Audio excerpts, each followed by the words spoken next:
السماوات with darkness, the firmament with darkness, and equated the earth with light. Why? Are there really pillars that cannot be seen? Or is it an unseen pillar? Everything is running, but the relationships are fixed. Yes. So that it would appear to people as if nothing is running, you see. We are destroying our environment with our own hands. And that's why the Qur'an says, ظهر الفساد في البر والبحر بما كسبت أيدي الناس ليذيقهم بعض الذي عملوا لعلهم يرجعون.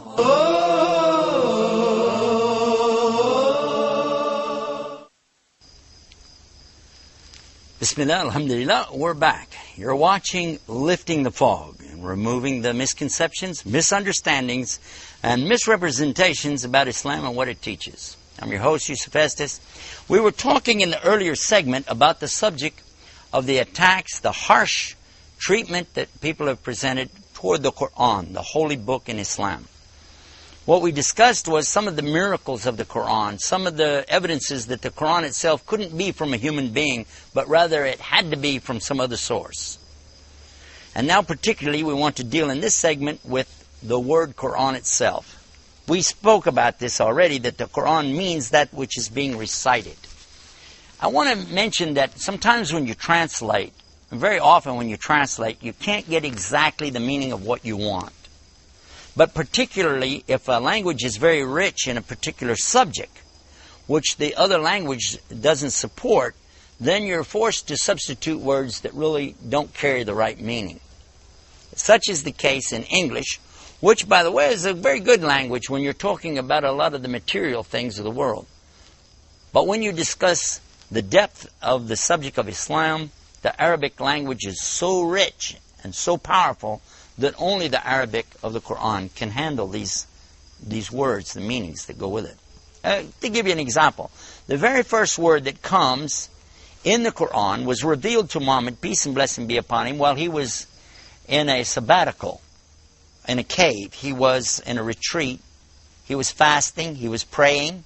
And in the night, called Laylatul Qadr, the night of power, the angel Gabriel descended down and came to the cave where he was. And the angel embraced him and then ordered him in the Arabic language. He gave him a command, Iqra. When he said Iqra, immediately the Prophet Muhammad, peace be upon him, was understanding, you want something from me, I have to do something. The translators very often use the word read. But as we'll see in this segment, that doesn't really convey the message of what was being said here. Because unfortunately, when people translated it this way, some of the successive folks in the English language that come along later said, well, this is an indication here. Muslims need to get an education, learn how to read and write, go to a university, get a degree, and become a PhD, and that's all from this word Iqra. It's not true.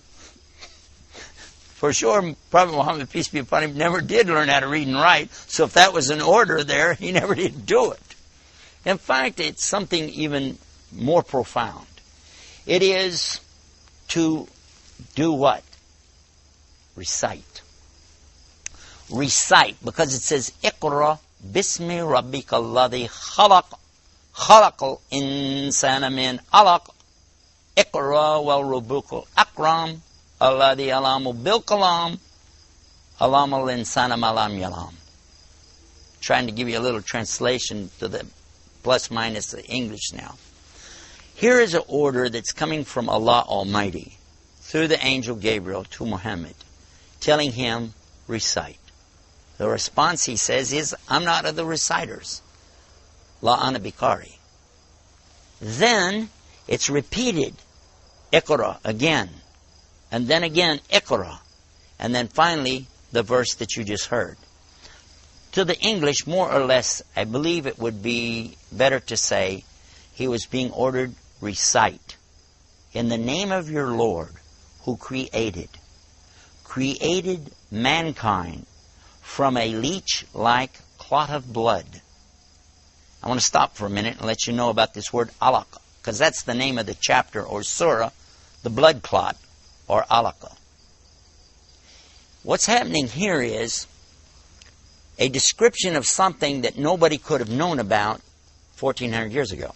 Because it's only through a special type of microscope and a way to look inside of a mother when she conceives inside of her womb this baby.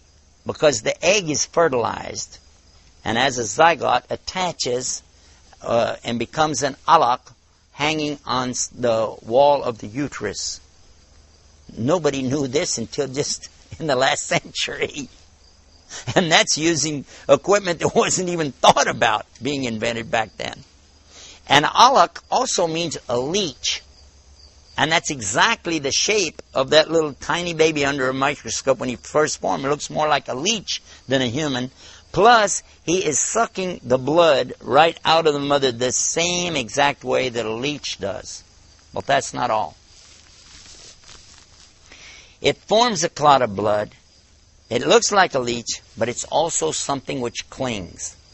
And it's interesting that when you have, I don't know if you have it like my house, we have a refrigerator. On the front of the refrigerator door are all these magnets hanging there. This would be correct in Arabic to call them alaqs because of the way they're clinging and hanging there. Now, if you think about this, how could somebody describe that in the very first statement coming in the Qur'an? But let's get back to our main subject and listen to the rest of the translation. Allah said He's created mankind from an alaq. Then He continues by saying, recite, and your Lord is most generous, who taught man how to use a pen, and He taught man what he doesn't know. This is an amazing statement coming to us from our Creator. And He's telling us that He created us in the first place.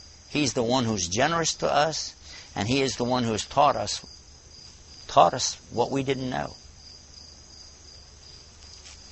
I want to mention something else here about the Qur'an. It doesn't come like the book that's written by a human being. Whenever I write anything or you write anything, we're talking about events that take place. We have a tendency to always write them in what's called chronological order. And that, what we're talking about here is the way things happen, the sequence. First, this, then that, and then so and so.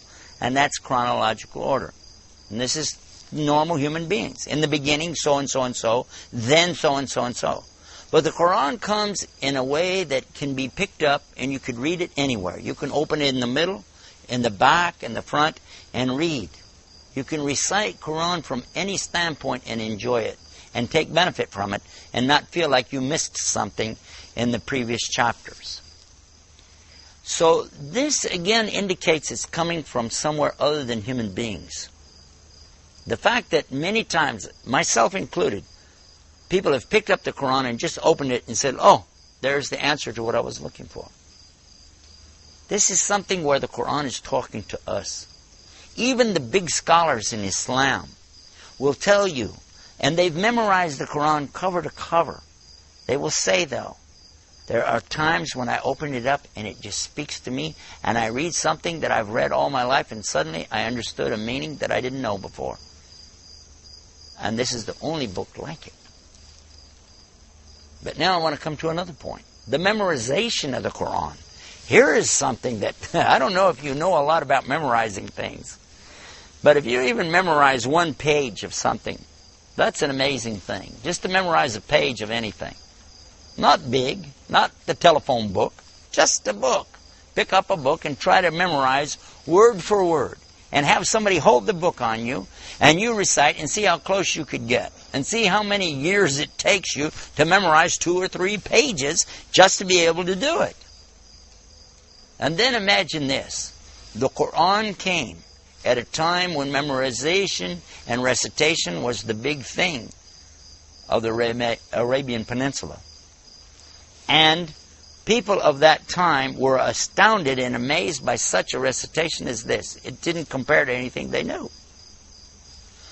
The companions of Muhammad, peace be upon him, heard what he recited. They in turn memorized it completely.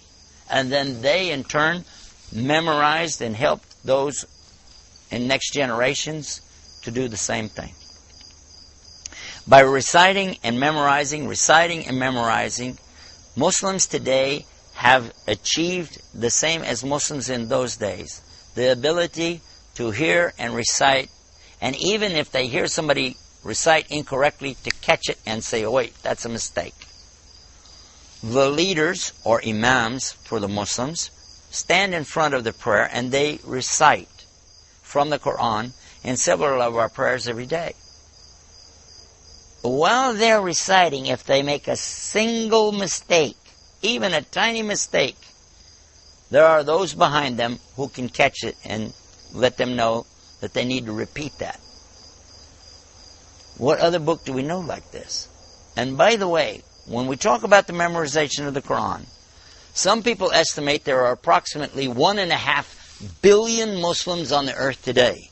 And I will assure you, if they're Muslims and they pray, they know by memory at least a portion of the Qur'an, even though 80% of all the Muslims today are not Arabs. They don't speak Arabic language, but they've memorized this Qur'an to some extent, at least, in the Arabic language. Every single Muslim on earth knows how to say Bismillahir Rahmanir Rahim, the first statement in the Qur'an. And almost every single one, if they pray, I guarantee you, they know in Arabic the first chapter of the Qur'an, the whole first chapter. Every member of the Islamic faith. But that's not all. Listen to this. There are so many today who have memorized the entire Qur'an that we cannot count them. Imagine that. There are over 6,320 verses in the Qur'an, more than that. Yet, over 10 million human beings walking on this earth today have memorized it exactly the same way.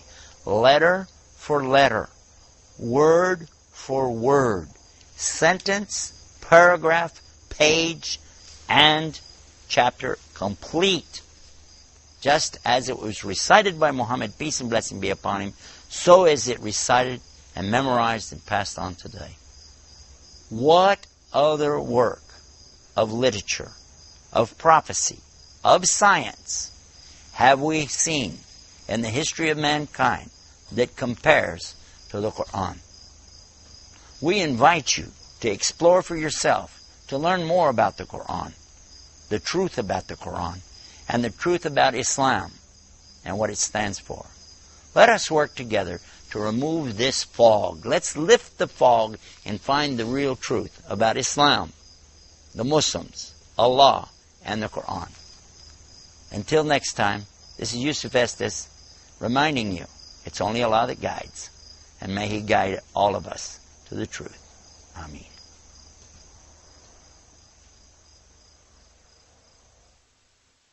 Oh